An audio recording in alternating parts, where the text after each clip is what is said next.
Hey everybody, this is Mike from Bulletn, and I'm here with Gino Giliotti from First In. First In. What's your website, Gino? It's firstinasset.com. Firstinasset.com. I just got done with a full day.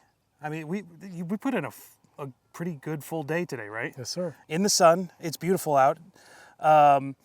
For Pistol Skill Builder, right? Is that the name of the class? Yes. Yeah. Here in Lebanon, Pennsylvania. It was awesome. I had a great time today. I hope everyone will find this out soon by coming to your classes, that you are an awesome instructor, sir. And I'm honored that you have offered to be a part of this, our 5 with a Fighter series. Thank you. If for anybody unaware, we have this is a series of interviews that I'm trying to do with awesome people in the training community. Gino just happens to be one of the trainers that I've met through Bulletn, and man, I'm super excited that we finally got to meet each other today. Yeah, absolutely. It's fantastic. Yeah. So we're gonna have 5 questions. Same 5 questions for everyone. We've done, I think, one of these so far. Yeah, I'm super pleased to kind of take a few minutes here after class and do this with you, sir. Looking forward to it. All right, awesome. So why don't we kick this off? Okay. The first one, I don't remember what it is. I have to check my notes. Okay, I remember. Where did training start for you? Like, who's been your biggest influence training-wise? And it doesn't have to necessarily be guns, but because I know you have an awesome background, which we should probably talk about in here too. So training started for me, as far as shooting goes, probably well over a decade now ago. Started with your basic, gun shop type lesson, rifle, pistol, shotgun, that kind of thing. A gun shop type lesson. Yeah, just a basic safety lesson, the basic don't kill yourself type lesson. Yeah. And it was a little while after that I took my first defensive fighting type class. That was with Rockwell Tactical. Yep, great dudes. Yeah, years ago, way back, like I said, a little bit over a decade ago. And from there, it's just been nonstop. I take as many classes as I can every year as a student, as much as time, money allows, with as many different instructors as I can find. And yeah, so that's basically been about it. It's just been nonstop, but basically about a decade ago. And as far as influences go, I wouldn't say so much who as I would say what, which was some years back I was working at a indoor range. I worked there for 3 years as an instructor and a range safety officer. And always a fun gig. Oh yeah, it was interesting. Public range. So yeah, it was interesting. Oh, public ranges? Yeah. Did you get a lot of guys shooting like that? Stuff, yeah. Yeah, especially in the Philly area, right? Yeah, I think I've been there. Yeah, it was good people I worked for, but yeah, it was an interesting place. Anyway, so what I saw there was basically a whole lot of people being sold guns and essentially kind of being set up to fail, which was in the sense that they would go to the range and they would just target shoot at 5 yards. They'd have all their stuff laid out on the bench rest, and there was really no changes from anything that they did during practice. And they were kind of under the impression that they were preparing themselves for a defensive fight. Well, I know in my fight, when it happens, I will have a box of ammo on a bench in front of me. Right, I'll be able to open that thing up, take one round at a time, place it into the magazine. Yeah, that's exactly. And I will not move. Right, like exactly. I'm gonna have 2 walls on side of me. As a matter of fact, my bad guy will be on a automatic shuffleboard target that I will hit a button for, and he will either move closer or farther away from me. Yeah. So it's it came down to just watching people prepare themselves for something that they weren't ready for. Yeah. And like I told you earlier, I was pulling on experience of being a fireman, is that practicing a skill while you're calm and relaxed as opposed to under some sort of stress or pressure, which they weren't getting at all in this atmosphere. That was an influence to try to change that and try to get people on the right path. Yeah, and I love that you brought up that you're a firefighter, because there were a few points of instruction today that you used the terminology, like for instance, like fitness level of like, oh, gym shape versus firefighter shape, and when you were talking about those things, I'm like, oh, those are so akin to what we do in the training world. Right. Of like, oh, well, there's fit. Obviously, I don't fall into that category, but then there's proficiency and fighting shape, and like, yes, we're all striving to get to a better fighting shape. Right. But there's a difference between those two things. Right. I'm just strictly doing things for the sake of doing them versus the end goal. Right. And I thought that was another great thing that you brought in today was, kind of giving context to the class of, hey, you're doing this for a reason. You're not doing this just to come out and shoot. You're doing this because you have family and loved ones at home. Right, absolutely. Yeah, and it was a skill building class, but I still love the fact that you kept the mindset. Like every skill was still linked to that, like that fighting mindset, which is big for me. That's my wheelhouse. Like that's what I love to see in every training piece of training that I do. Yeah, and that's what I try to keep throughout. That's the main theme throughout every class is, regardless of class, that's the end goal to all of them. So, awesome. Well, I think we may have touched on this a little bit, but out of the training that you provide or training that you've taken, is there any specific topic or type of training that like really gets your rocks off, that like really excites you? Well, besides the shooting classes, I do a whole lot of training outside of that. So like I was saying earlier, I try to take as many classes as I can. That involves shooting, medical, land navigation, radio, any kind of survival type stuff. So I try to do, as much as I can possibly get my hands on. As far as what I like teaching the most or I like doing the most, basically falls into the EDC category. So it's hard to pick between rifle and pistol, but well, I wish I could EDC a rifle. Yeah, like well, without nice too, yeah. Actually, I could, but I get weird looks walking out of my house, and like my neighbors mowing the lawn, see me carrying an AR to my truck, like, hey, you know what? You guys are. Hopefully, someday you'll never need to see these skills, but let me tell you, there's a trained killer. Might draw some attention. Yeah. Yeah. So the EDC, I like that the best because I feel like that's the majority of people, that's 90% of their day. Yeah. It serves the most utility in their lives. It holds the most responsibility, I think, and accountability for you walking around with that gun.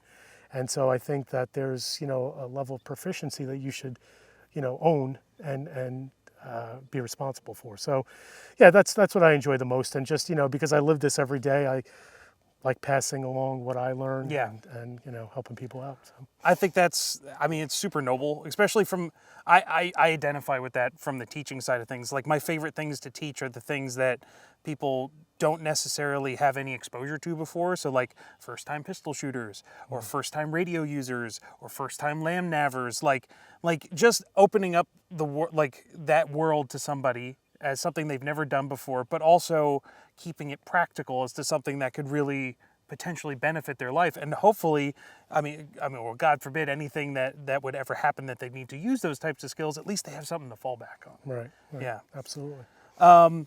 So speaking of skills and topics and things that you've been trained in, have you ever had to use any of those skills in the real world?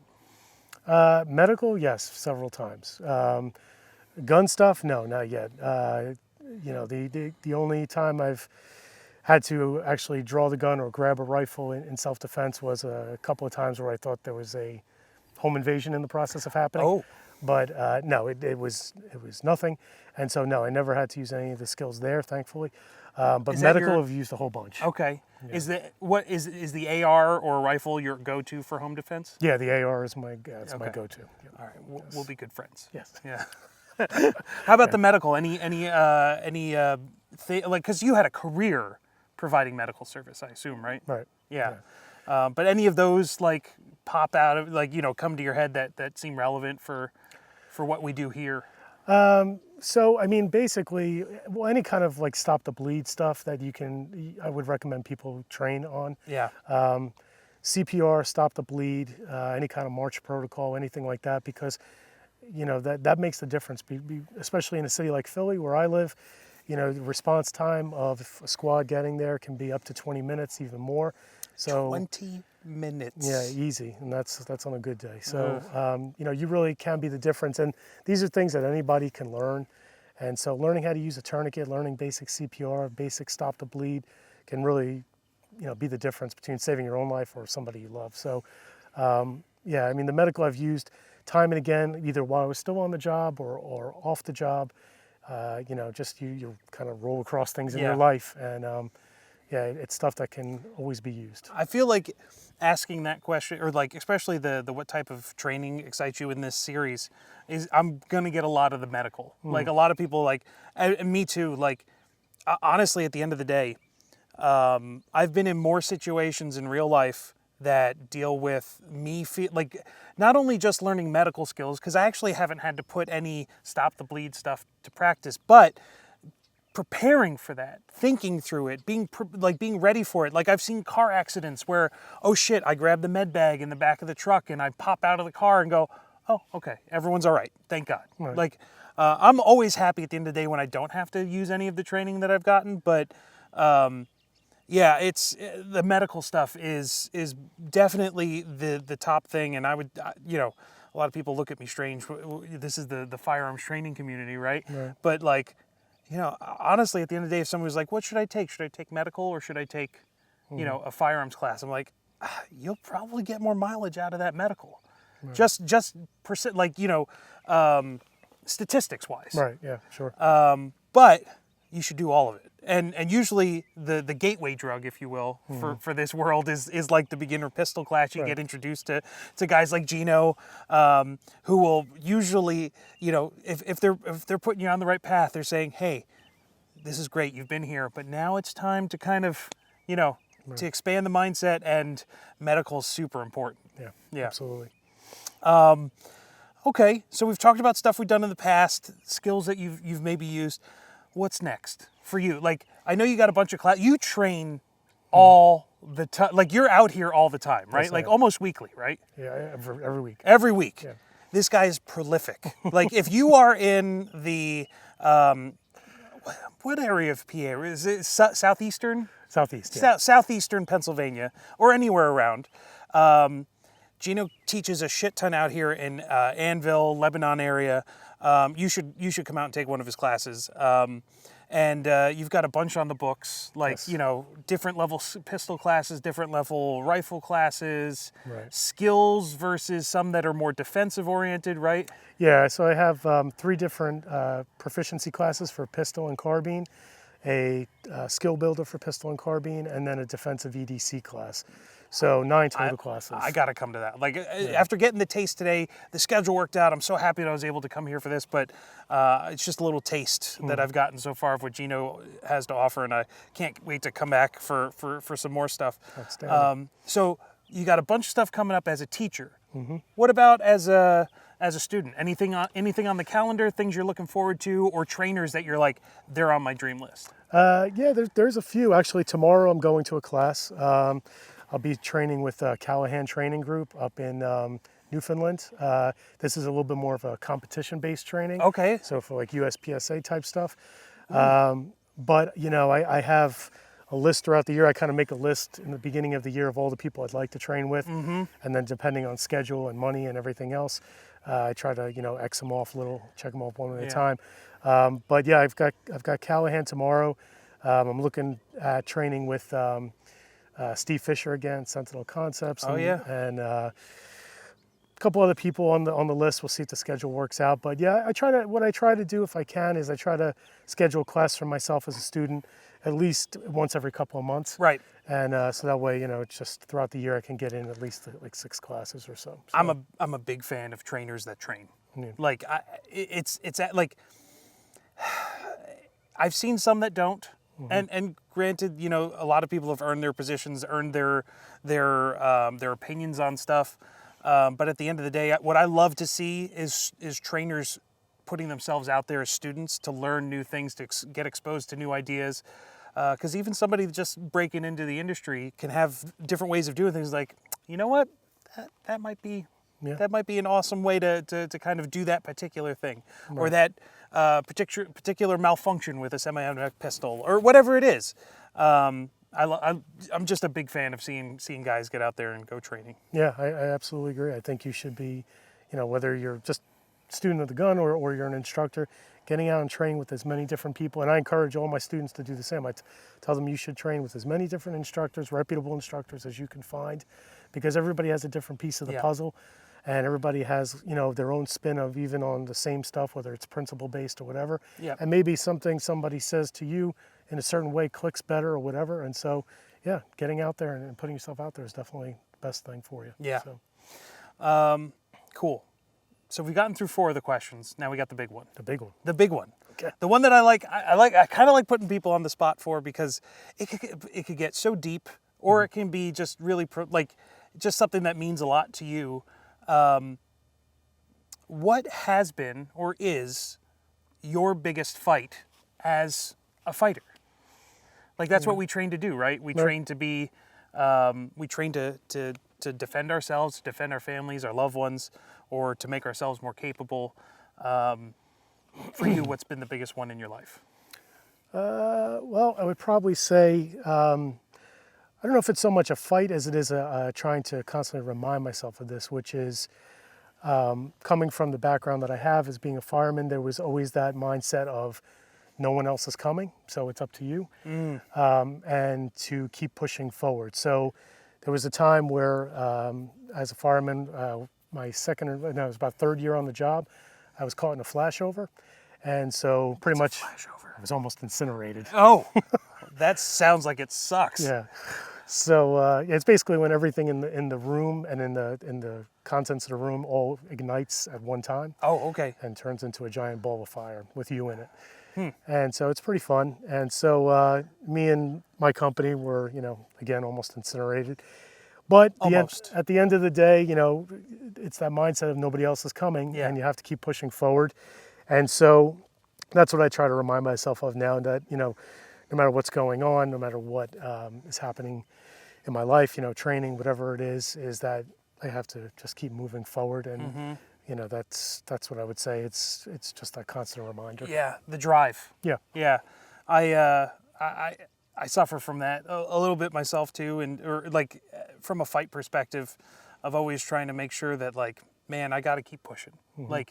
For me, it's overcoming I feel comfortable right now. I'm good. I don't need to I don't need to push so hard. I've got all the skills I need, and then realize, hey, I need to take a class where I go challenge myself again and realize I got a lot of work to do, or I got a lot of things I still need to learn, or I got a kid who I need to teach more things to and be around for, so that I can, show her the world. So I think that's pretty deep, man. The drive, to kind of keep finding new things. Right. Yeah. Right. That's awesome. Yeah, so that's it. That's the reminder. That's it. That was a big question. Yeah, it is a big question. It is, I know. We've made it. Okay. We've made it through the 5 with a fighter. Is there anything you would like to say or kind of tell everyone about? The floor is yours, sir. The only thing I'd like to say is kind of what we were talking about earlier, which is, if you're out there training, you want to try to reach a level of proficiency, okay, where, you're able to perform on demand. Because if you're carrying a gun every day, or you're at home, or whatever the case may be, your skill set needs to be accessible on demand and under stress, okay? And if it's not, then it's not a skill set you own. Right. So I would just, try to get out there and train as much as possible, like I said, with as many different instructors as you can, and really push yourself and challenge yourself, see what you can do, and be ready to protect yourself and the people that are counting on you to protect them. So whether it be family, kids, or whoever else. So yeah. Awesome. Well, thank you, sir. Thank you. We can find you at firstinasset.com, correct? Yes, sir. firstinasset.com. All of your classes are on a great website that I know of. Yes, that would be Bulletn. Called Bulletn.net. Bulletn.net, correct. Thank you for putting so many classes up there. He's got over 100. It's awesome. How about Facebook? Not on Facebook, but I'm on Instagram at first_in_LLC. You know you should be on Facebook, right? I know. Yeah, You that's should. what everybody I keeps know telling it's me. the devil, It is but the devil. we should get you on Facebook. I keep trying to tag you in things on Facebook. I go, motherfucker. No, just Instagram. I'm on YouTube. Okay. So First in LLC on there. Yeah, that's it. The website, Bulletin, YouTube, Instagram. Yeah, Awesome. So find me on any one of those. Great. Well, thank you, sir, for being a part of this. Thank you. For having me Appreciate it. out here today. I had a great time. I learned some awesome things. I'm going to be working on a video AAR about Gino's class, and stay tuned for more stuff. And check out Gino. It's a good time, especially if you're in the southeast Pennsylvania area. You got good training options out there. Thank you, sir. So we'll sign this thing off. Stay smart. Get ready. No. Oh man, I screwed up my own catchphrase. All right, we're going to sign this thing off, guys. Get smart, stay ready, and find training. Thank you.